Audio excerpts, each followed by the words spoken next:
آج صبح کے اولین ساعتوں میں پرانے شہر کے شالی بنڈا پولیس اسٹیشن حدود میں واقع علی نگر کالا پتھر کے علاقے میں پلاسٹک اسکریپ گودام میں خوفناک آگ بھڑک اٹھی۔ دیکھتے ہی دیکھتے شعلے بڑی تیزی سے پھیل گئے، جس کے باعث علاقہ مکینوں میں تشویش پیدا ہو گئی۔ مقامی افراد نے فوری طور پر فائر بریگیڈ کو اطلاع دی، جس کے بعد فائر انجنوں کی ٹیمیں موقع پر پہنچ کر سخت جدوجہد کے بعد آگ پر قابو پانے کی کارروائی جاری رکھی۔ ابتدائی اطلاعات کے مطابق حادثے میں لاکھوں روپے مالیت کا سامان جل کر خاکستر ہو گیا۔ متاثرہ افراد نے حکومت سے اپیل کی ہے کہ وہ ان کی مالی امداد کرے، کیونکہ اچانک پیش آئے اس حادثے نے انہیں شدید معاشی نقصان سے دوچار کر دیا ہے۔ حیدرآباد میں مسلسل پیش آنے والے آتش زدگی کے واقعات نے شہریوں میں تشویش پیدا کر دی ہے۔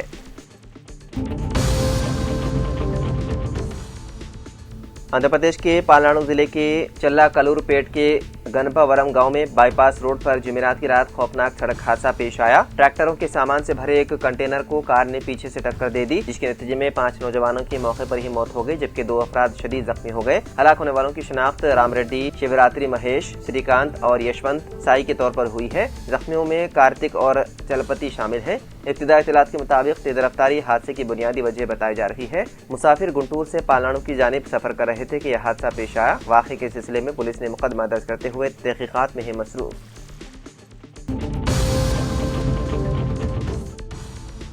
تلنگانہ کے جگتیال شہر میں جائیداد اپنے نام کرنے کے لیے والدین کو ستانے والے بیٹے کو 1 ماہ کی جیل کی سنائی گئی سزا۔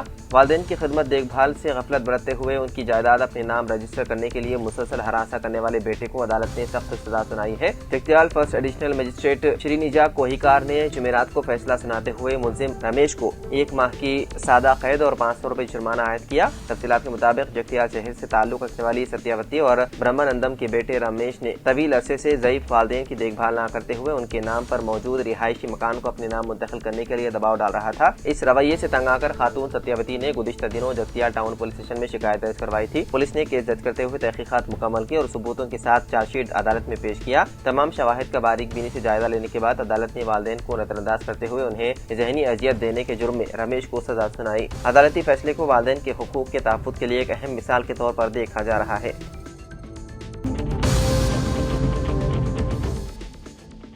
عثمانیہ یونیورسٹی پولیس نے ٹاسک فورس ایسٹ زون کی مدد سے منصوبہ بند قتل کے ایک سنگین مقدمے کو نہایت تیزی سے حل کرتے ہوئے 3 ملزمین کو گرفتار کر لیا۔ اس واردات میں دھول پیٹ کے رہنے والے 58 سالہ مگو سنگھ کو 1 دسمبر کو تارناکہ کے مقام پر بے رحمی سے قتل کر دیا گیا تھا۔ تحقیقات کے دوران پولیس کے سامنے چونکا دینے والا انکشاف ہوا کہ ملزم نمبر 1 43 سالہ غوث کو شبہ تھا کہ مقتول اس کے گھر والوں پر کالا جادو کر رہا ہے۔ اس کے مطابق گھر کی مالی حالت بگڑ رہی تھی اور اس کے بیوی کے متعلق افواہیں بھی پھیلائی جا رہی تھی۔ انہیں شبہات نے اسے انتقام لینے پر مجبور کیا اور اس نے ملزم نمبر 2 شعیب اور الیاس کے ساتھ مل کر قتل کی سازش تیار کی۔ پولیس کے مطابق منصوبے کے تحت ملزم نمبر 2 نے مقتول کو ہوٹل لین پر بلایا، جہاں پہنچتے ہی ملزم نمبر 1 نے آہنی راڈ سے اس پر حملہ کر دیا۔ شدید زخمی ہونے کے بعد ملزمین مقتول کو کار میں ڈال کر تارناکہ کی طرف لے گئے، جہاں غوث نے گلا کاٹ کر اس کا قتل کر دیا اور اس کے بعد نعش کو وہیں پھینک کر ملزمین فرار ہو گئے اور قتل میں استعمال ہونے والے ہتھیار اپنے گھر کے قریب چھپا دیے۔ باوثوق اطلاعات کی بنیاد پر عثمانیہ یونیورسٹی پولیس، نلاکنٹا پولیس اور ٹاسک فورس ایسٹ زون کی ٹیموں نے مشترکہ کارروائی کرتے ہوئے تمام 3 ملزمین کو گرفتار کر لیا۔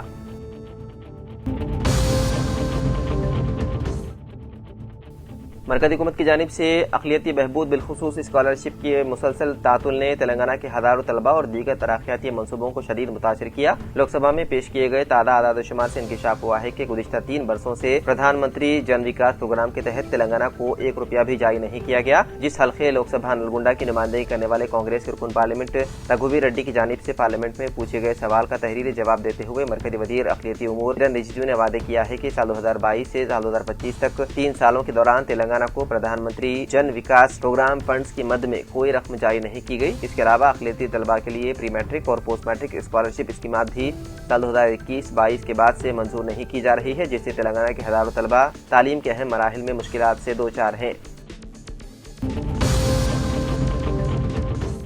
تلنگانہ حکومت کی جانب سے سول سروسز مینس اور انٹرویو کے لیے کوالیفائی امیدواروں کو فیکس 1 لاکھ روپے ادا کیے جا رہے ہیں۔ نائب وزیر اعلیٰ ملو بھٹی وکرمارکا نے UPSC سول سروسز مینس امتحانات میں منتخب 50 امیدواروں کو فیکس 1 لاکھ روپے کا چیک حوالے کیا۔ راجیو گاندھی ابھے ہستم اسکیم کے تحت امیدواروں کی مالی مدد کی جا رہی ہے تاکہ ان کی حوصلہ افزائی ہو اور وہ بہتر انداز میں انٹرویو کا سامنا کریں۔ انہوں نے کہا کہ سول سروسز مینس اور انٹرویو کے لیے کوالیفائی تمام امیدواروں کو حکومت سے مالی مدد کی جا رہی ہے۔